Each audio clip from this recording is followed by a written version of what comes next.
Help support our coverage using Blueberry, the community that gives creators the ability to make money, get detailed audience measurements, and host their audio and video. Get 30 days to try out the service using promo code BLUBRRY004. And my first guest for the day is Marty Urick. I'm reading too far down there, Nicholas. So with Hubble Connected, how you doing? Hi, very good. Nice to meet you. Nice to be with you today. Yeah, thanks for getting up here. And you have quite the array of product here. We do, yes. Yeah. We're presenting at CES solutions for parents to connect and protect their kids from ages 0 to 10. Okay. And you have a variety of products to do that, obviously. Yes. The first thing is that I see the teddy bear with the green blinking nose. Yes, that has been the most interesting product we've showcased here today. I can believe that. So we've been in the baby monitor space for the last 12 years, and we developed a very strong app platform with baby monitors. Here we're announcing some AI capabilities that can be introduced to baby monitoring that can help parents as they're raising their kids. Everything from getting notified when they're rolling over to finding out how they slept last night. Did they sleep on their front, their back, their side? Did they roll over twice? Did they have a deep sleep? Were they restless? All kinds of things, in addition to being able to view their child at anywhere in the world with our app, as well as having things like a night light and soothing sounds all built into one monitor. That is our Hubble AI Vision that we announced here at the show today. So it's pretty sleek design. Yes. And is this actually, can you wrap it around something? You can, or, yes. Okay. Yep. So if you want to get the best AI piece, they prefer that bird's eye view above the baby. So we have a little a mounting device. You can mount it, put it above the baby. It can look down on them. You can see the entire crib. Great night vision. It's a 2K camera, and you can see it that way as they go from there. And then as they grow, you could always put it on a stand. You could wrap it around someplace else. So a very flexible camera to have around your home. And let's talk about the AI part of that a little bit. So other than the sleep patterns and things, what else will the AI be able to help parents with? Yes, so it has things like, believe it or not, eye wellness. It can track how often they're blinking and let you know if that's within normal ranges or things like that. AI also helps with true cry detection. So based on looking at the baby and analyzing the sounds in the baby's face, whether there's a noise in the room or the baby's crying, you can get notifications exactly what's happening with that. And the great thing about it is that as we get more advancements as they come out, that can get pushed out to the camera. So a camera you own today might have more features in 2 or 3 months than when you bought it. Because it's learning. Yep, exactly. Yeah. Interesting. And of course, we have to get to the bear. Yeah, we do. And I'm wondering, we have such a time constraint sometimes. Well, let's go to the watches first. Sure. Well, if I could go to the bear goes in order. So I'll go quickly. Okay. So this is for when you bring the child home as a baby, you can watch from there. As they grow into toddler tech with Hubble the Bear uses the same app platform. And what this is a smart communicator with screen-free entertainment. So what happens here is that the parent can leave a message for the child. Hi, Parker, I'm at CES. I can't wait to see you when I get back. The nose will light up green, as you can still see that there. Yeah. The child pushes the ear to hear the message. They hear the message from me. The child then can hold the bear's hand and say, hey, Papa, I miss you. It's snowing today. I'm going to go sledding, and I'll get that message notified to me on the app. So it can be a two-way chat communication with myself and anyone. So parent to child, grandchildren, you can open up. The parent can choose how many people they want to have open on it or not. So it has that smart communication piece. We also have this little hand with the heart.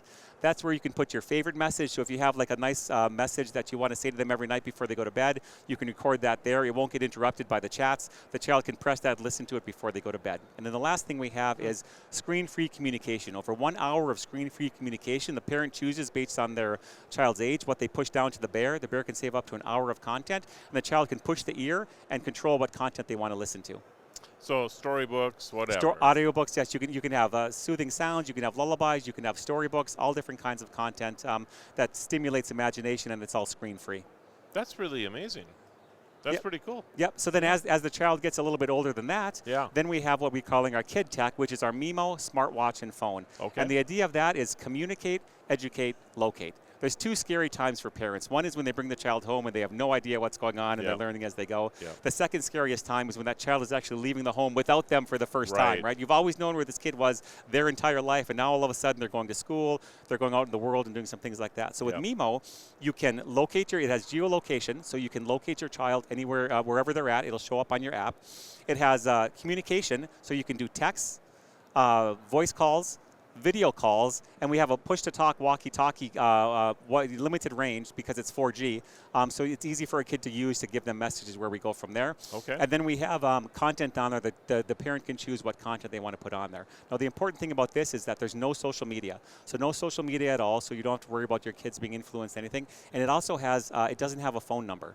So we have a eSIM program where through the same Hubble Club app, all you need to do is sign up for the phone through the app, and then we'll handle all of the connection pieces. It doesn't matter if you have Verizon or T-Mobile or anyone else. We run all of that for you, so you just need to communicate with them through the app. Okay. Nancy was giving you a thumbs up about the no social media. Yes. So yes. Yeah. Well, I mean, that's all coming out, all right? The Surgeon General's saying 10, 13, you should stay away from that. It's, it can be very disruptive for a child's life. It's really amazing the numbers that are coming out about how detrimental it is to our youth. Yeah. It really is. So, and then you have the watch here as well. Yeah, and the watch has those same capabilities on it. If a child wants to use a watch, it might be a little bit easier for a little bit younger kid to have the watch on instead.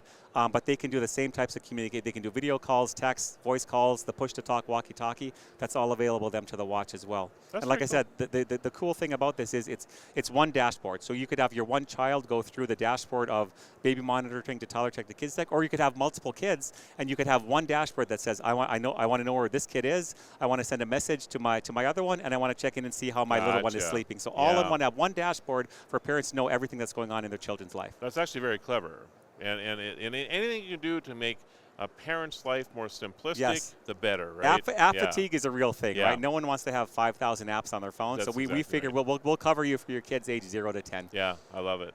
And everything here is available right now? No, we're announcing it. These are all new announcements for the show. So the baby monitoring product, we've been in the baby monitoring space for about 12 years, but this new Hubble AI Vision is coming out in the first quarter of this year. Okay. Hubble the Bear is coming out second quarter. Okay. And then the MIMO watch and phone is coming out third quarter. So we'll have all of these things available to people by the end of the year. I'm impressed that you brought all these and showed them off here. Yes, happy to show them off to you and your team. And you said that the bear has just been the talk of the booth. It has been, I think a lot of people at CES, people see a stuffed bear. It's like, what is that doing in an electronics show, right? We've had people say, "Can I take it home?" I bet so, and we've had other people say, "I understand how it works. Can I take one home so I can talk to my kid next time I go to a trade show?" So we've had a lot of very fun interaction. And the great thing here is you can get interaction from people all over the world, different countries, different cultures, and get their feedback on how they feel this could work with their family. Yeah, it's very, very cute, and I can see where that is going to be. I think everything you have here is going to be very popular. This is clever. I mean, anything you can do, again,